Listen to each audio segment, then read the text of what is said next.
So about an hour ago, you guys are all very aware I uploaded my live reaction to Tokyo Ghoul. And I stated I would definitely be doing a, review / discussion video on the chapter. So I decided to get, ready, set the prep work for, doing a review later tonight or tomorrow. So I decided to, start rereading the chapter a couple times to get, thoughts on the chapter, see what's really going on, some meaning behind it, get some pictures of what I want to do for a thumbnail, vice versa.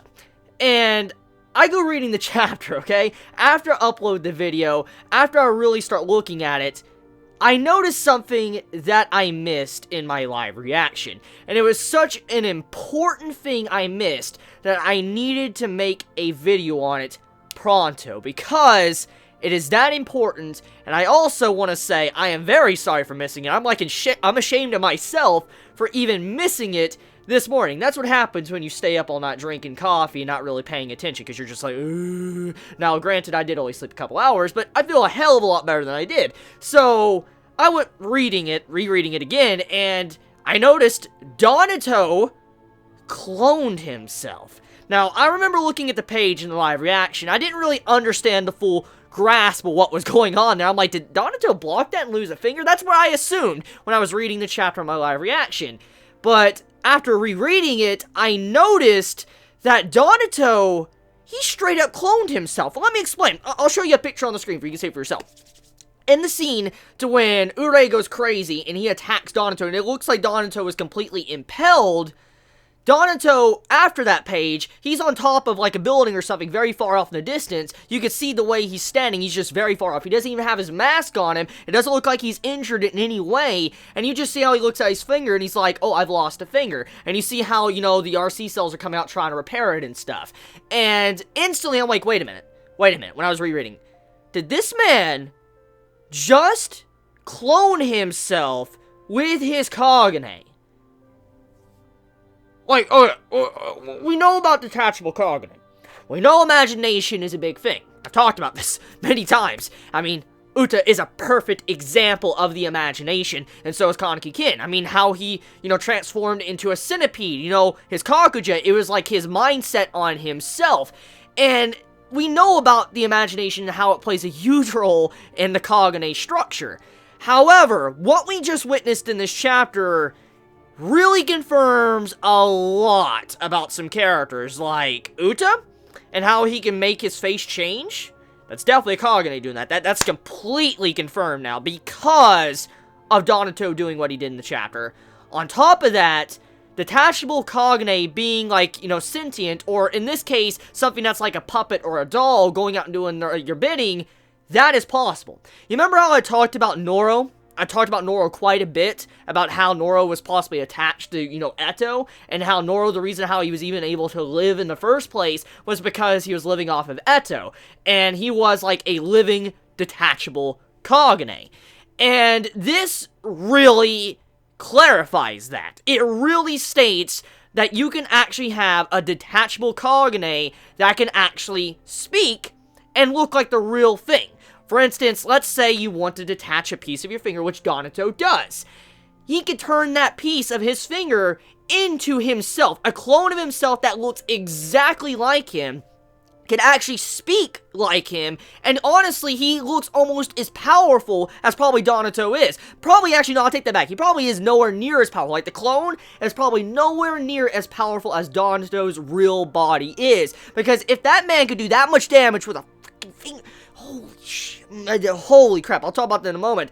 But the point stands is that Donato proved that it is possible to make a detachable Kagane that is like a puppet and can actually speak. Now, here's the bigger thing we gotta factor in, okay? What's causing this is obviously RC cells, red child cells. On top of that, we do know that imagination plays a part. So that means Donato is imagining himself and making himself like that kind of clone. So he's aware of how to kind of manipulate his Kagane, which Uta knows how to manipulate as well, because he changes his face constantly. So this can really add a lot of variety to upcoming battles of Tokyo Ghoul, and also what type of, Kagane we can actually see in the series. But that's not the main point I want to get at. Let's look at something that this chapter was subtly, kind of implying. It was very subtle about it, but Ashida was implying something with this chapter, which I didn't notice until I started rereading the chapter. Donato pretty much cloned himself, okay? He made a detachable Kagane that was a clone of himself. And honestly, you wouldn't even realize it unless it was completely told that it was a clone. Urei thought he was fighting probably Donato the entire time. He didn't even realize. And the point stands is that cloning was a big thing in this chapter. Let's go towards the end. We saw test tubes, we saw Rize like 79, 78 and stuff, and we know for a fact these are experiments, probably people have been implanted with Kakuho, and those looked like all of Rize. That would mean that there is a likely possibility that cloning exists in Tokyo Ghoul. What I'm getting at is that there is a very likely possibility that RC cells might be able to be converted into a person and then become a clone of someone. Let's put it like this, okay? Let's say that Donato's clone was to somehow be attached to something that could constantly supply it RC cells. We have it to where it's constantly getting nourishment, and it doesn't need to be reconnected back to Donato. That would mean that this Kagane that's detachable could continue on living. So what is to say that these things we saw in the chapter, which were Rize test tubes, were just a bunch of clones? And when Furuta said 101 Dalmatians, the man was legit saying 101 fucking Rizes. He wasn't just, trying to be sexual about it. I mean, he probably was, actually. This is Furuta, probably more meaning to that. But I think when the man said 101 Dalmatians, it was implying that he has 101 clones of Rize. Mind blown. Mind blown. Mind fucking blown right now. Like, holy shit. That information about Donato and what this means for the series.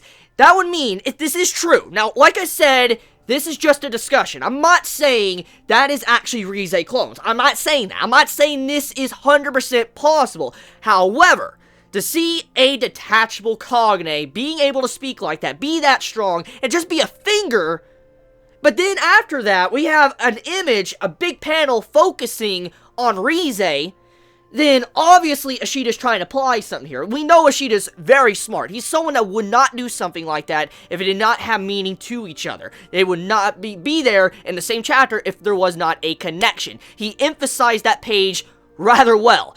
So that would mean that if cloning is indeed possible because of RC cells and the imagination, that would mean the Almond we're seeing at the end of the chapter is not Almond. That is not the real Almond. What that might be is the remnants of Almond, his RC cells, his Kagane, and that was formed into what he is. That is interesting. That is very, very interesting. So, I don't know if Ishida's trying to go that route, but we do know Red Child cells do look like a child. We know this. We've seen an image in the earlier portions of Tokyo Ghoul Re. So, what is to say that a Kagane cannot form a person, a clone? I've discussed this many times in the past, sentient Kagane. I've talked about it in length many times in my previous videos a long time ago, and people call me fucking stupid. They said, you're fucking stupid, you're going crazy, Chibi. But look at this shit. This just screams what I was saying 50 to 80 chapters ago. And then you're like, fuck you, Chibi, you're going too far. You're trying to stretch it. You're stretching it a little bit. Yeah. Anyways, with that being said, good day. Ashida. Good man. just good man. Like, that reveal. Very subtle. Very subtle. Or maybe I was just brain dead this morning because I wasn't paying attention. I was like, ugh, I was fucking tired. I mean, I had a lot of coffee in me, but I was kind of very, very tired. So, yeah. Donato OP as fuck. That man is beyond OP. Making a clone like that with just his... Dude, this man made a clone that powerful. Pushed Urei that far with just his finger. Just his finger.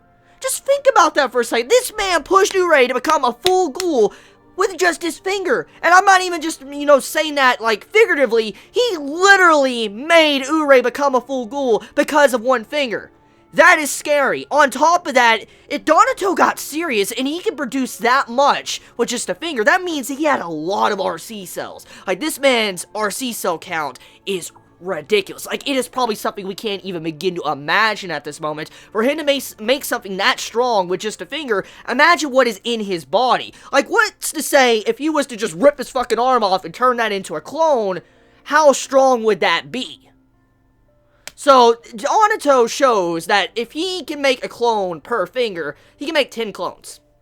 He can easily make 10 clones. And if he wants to use his toes, he can make 20. Which, I don't know. I mean, this is Tokyo Ghoul. We have seen, toes get chopped off, fingers get chopped off. Who's to say that is not a possibility? I have no idea. But, point I'm getting at is if this says anything, that would mean that some characters we have seen that has fought in the series might not necessarily be permanently dead, which opens the door up for things that I may not like. I want to be completely honest here. Ashita is playing with something very, very delicate that can honestly be very bad for the series. However, Ashita hasn't done us wrong in terms of writing yet. However, do I think Ashita cannot make mistakes? I do think he can make mistakes. But I will say, however, from what we have seen so far from Tokyo Ghoul, Ashita knows how to handle a lot of these different plot points and how to write characters. So I don't think he's going to misuse this, even if there a possibility of cloning is a real thing. I don't think he's going to misuse it to the point to where it literally brings back characters that are dead. For instance, someone like Eto. If Eto is indeed dead,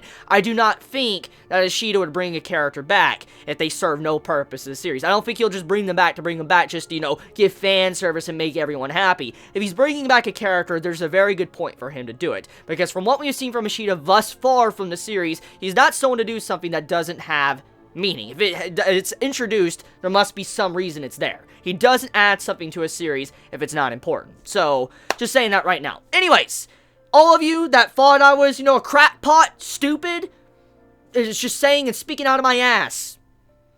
This chapter proves that maybe I might have been a little bit correct. May have been a little bit off here and there, but overall, Sentient Kagane might be a likely possibility. So you all have a very wonderful day, or night, wherever you live. Please be safe. Chibi out.